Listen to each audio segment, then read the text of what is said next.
A child, a 9-year-old boy, has been hit. Some people came and pulled us out and wrapped us in blankets.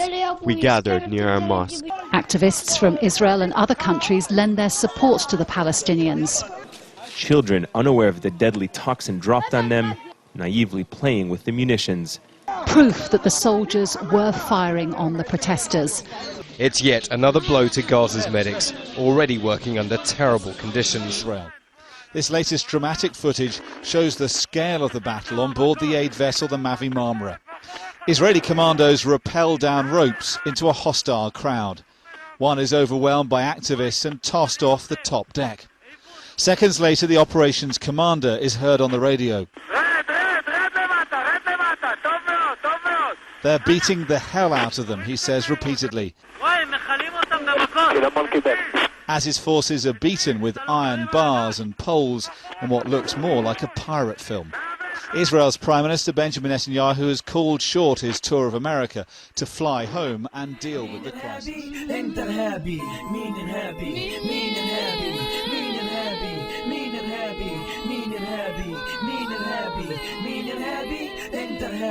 مين إرهابي؟ أنا إرهابي؟ كيف إرهابي وأنا عايش ببلادي؟ مين إرهابي؟ أنت إرهابي، ماكلني وأنا عايش ببلادي، قتلني زي ما قتلت أجدادي، أجل القانون على الفاضي، ما أنت يا عدو بتلعب دور الشاهد المحامي والقاضي، علي قاضي، نهايتي بلادي، علمك انقل فوق معنا قلية. We were there for the reasons we said we were there, and that was to end this blockade and to have a better world in which the Palestinians in Gaza can actually live with some semblance of dignity.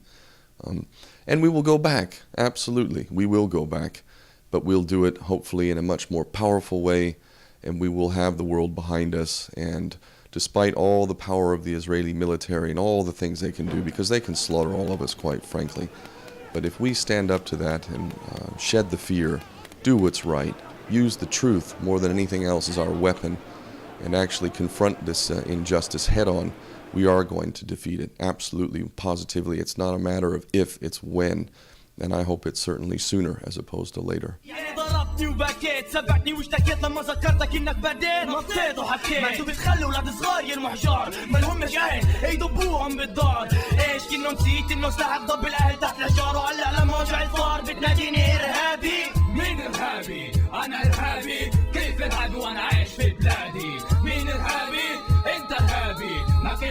And I was right outside the doorway where there was an Israeli soldier shooting inside the door, and these two fellow, actually there was a couple of dozen, but there was two right by the door, standing there beating the soldier back with a chain and a pipe, trying to keep him out of the ship. And so the soldier was shooting in the door, they were slamming the door, trying to keep him out, and there was about, I don't know, 15 or more of us standing in on the stairway just watching and waiting, about 6 feet away from the doorway. And then the captain came on the air, and the PA system, and it was in Arabic, but I knew what he said, because all these aid workers with their chains and their pipes and a broom handle, literally a broom handle, to try and fight off a machine gunner. And they all stopped. You can see they looked up and listened.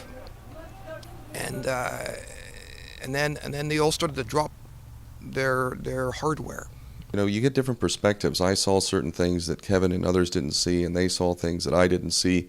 One of the really beautiful things I think that Kevin shares is when the order came down from the captain that the ship had been taken over, the bridge was under control, and Hanan Zoabi, the Palestinian Knesset member, she said that we would not make it to Gaza.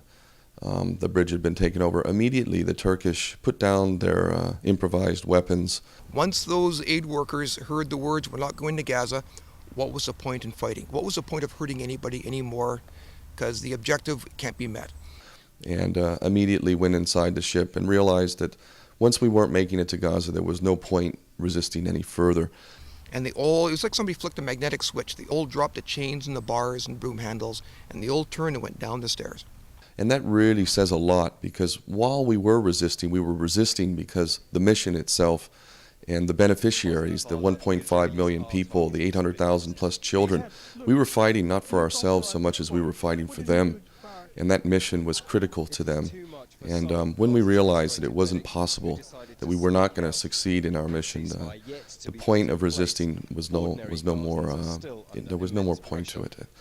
And that says a lot about the attitude of the people. The idea that any of us were on that ship to pick a fight with Israel and to kill Israelis is so blatantly wrong. It's a mischaracterization, it's a slander, and it totally denies the truth.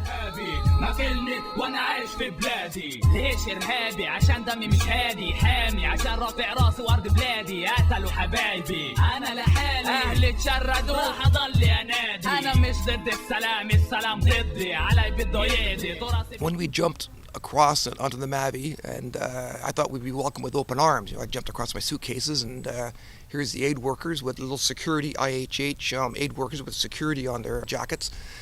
And I thought I'd be welcomed with open arms, and the first thing they said was, "Give us your bags, put your hands in the air."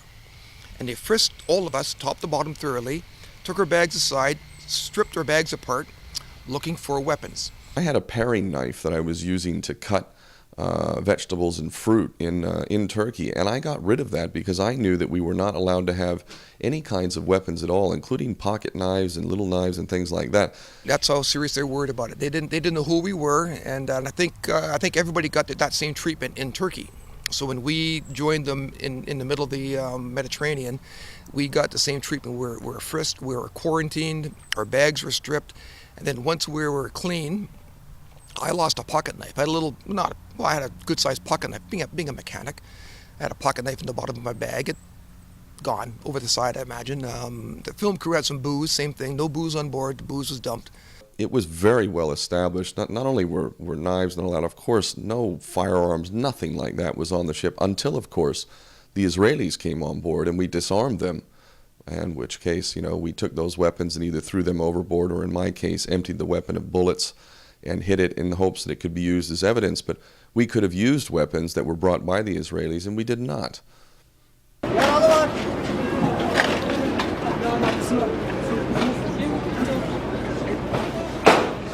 Tutun birisi el atın.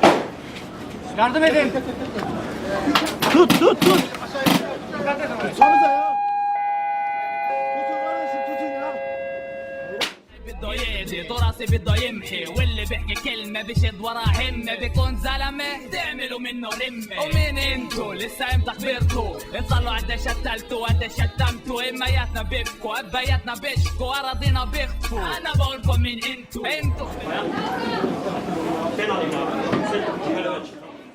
I pulled out a plasticized list of passengers with photographs from the captured Israelis' backpack. I rifled through it to see what was in there. Kevin, your prognosis didn't really... I got pictures of us. Challenger 2 came from the Israelis. All the members of Challenger 2 on the Israelis. And out came one was diagrams of all the ships with their passageways shown in overlaid diagram, so they knew how to get through the ship, internal passageways. And the other one was a set of cards of names and faces. And our ship, it was just the Challenger 2 and Challenger 1. It was on one page, about 6 or 8 faces and names. It was dignitaries. It had the 2 German MPs, it had a Norwegian Green Party member, I believe, I'm trying to remember now, but it was dignitaries on what I could see from my page. So initially I thought it was a list of people not to hurt. I wasn't on the list. All right. Next one. Okay, next one. Next one. Want the other side, or you got the whole thing? Next one, yeah. So I simply held it up to the TV cameras a couple of times to show them the evidence, and because I knew I wouldn't get it off the ship, and I thought maybe it would get off the ship, and it did. Through E.R. Lee's filming, she got her film off the ship with me holding up these cards. And from what I'm hearing, like you're saying, Al Jazeera has put out a film called Voyage of Life and Death, the Mavi Marmara. In that film, the Al Jazeera says that I held it up close enough and enough times that they've identified people on it that they say were on a hit list, that they weren't dignitaries. They hauled 2 soldiers down here bleeding and wounded. And like I say, I mentioned it yesterday that the Al Jazeera story reports that one of the people on the list was a sheikh. I can't think of his name now, but there's it seems confirmation that the Israelis were caught. They had shot a fellow, and the Israelis got on the radio in front of witnesses from the aid workers saying, "We got Sheikh so-and-so, we got Sheikh so-and-so." And that, I mean, I didn't hear that, but that's what Al Jazeera is reporting. So between what I saw, what I held up, what they're reporting as what they other people witnessed, it looks like that was, part of it was a hit list. Part of it was probably a do not touch list. But part of it was a hit list, is what they're saying.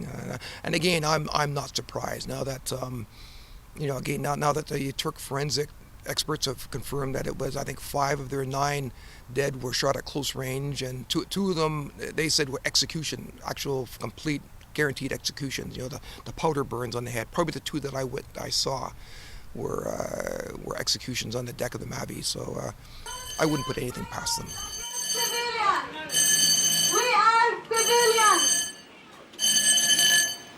He was on the PA system for half an hour begging them, help our wounded, while the Israelis carried on shooting her on the deck for half an hour after we had surrendered, quote unquote.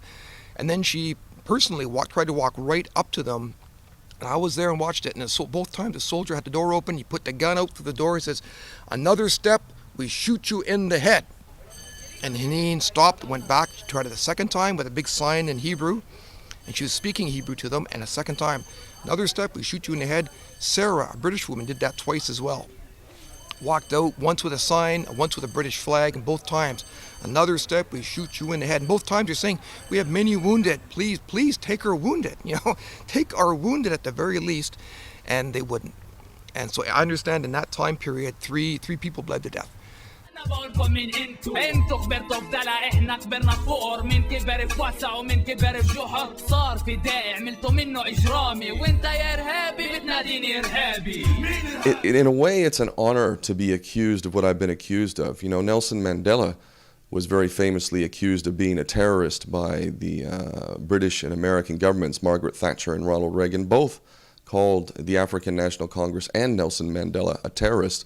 And let us remember that Nelson Mandela was serving a life sentence without parole because he refused to renounce violence in the face of the racist apartheid regime, which could not be dealt with in any sane manner. There was no humanity within them. So, for me now, having been officially accused by the IDF of being a terrorist, in a way, in this Orwellian doublespeak world in which we live, is in a way a great compliment. But it also is a great slander. I have never been involved in any kind of terrorist activity. I have never conspired, nor do I have any intent to be a part of any kind of terrorist activity. But I am officially listed as a terrorist by the Israelis. For the rest of my life now, I have to accept the fact that an Israeli hit squad could come after me. I have to be careful about the food that is given to me, drinks that are given to me. I have to be very careful about the possibility of poisoning. Of course, at some point, maybe I commit suicide, which I say on record right now. Never will I ever commit suicide. Absolutely not, under no circumstances. Where does humanity go? Why, when people are watching this, we know what's going on, but the average American doesn't. What would you say to them? I mean, why would Israel have such a lack of humanity when they don't understand? Could you put that into just a few words? Oh, when Americans don't understand, it's about power and money. It's about controlling the West Bank. It's about controlling land. It's racism. Zionism is racism. I mean, that's just sum it up in one word, one sentence. Zionism. Just look at it. I mean, Jewish-only roads, Jewish-only villages, a civil service that's probably 99.9% Jewish. And the sooner people come to the realization that it will eventually happen, just like South Africa, the less blood and suffering is going to come out of this. That if everybody gets together and acknowledges and supports a proper peace process, the more lives will be saved in the long run. صار فدائي عملتوا منه اجرامي وانت يا ارهابي بتناديني ارهابي. مين ارهابي؟ انا ارهابي؟ كيف ارهابي وانا عايش ببلادي؟ مين ارهابي؟ انت ارهابي. ماكلني وانا عايش في بلادي. امتى ببطل ارهابي؟ لما تضربني كف واعطيك خد تاني. كيف تتوقع مني اشكر الاذاني؟ تعرف ايش انت ولكيف دكياني؟ راكع ركب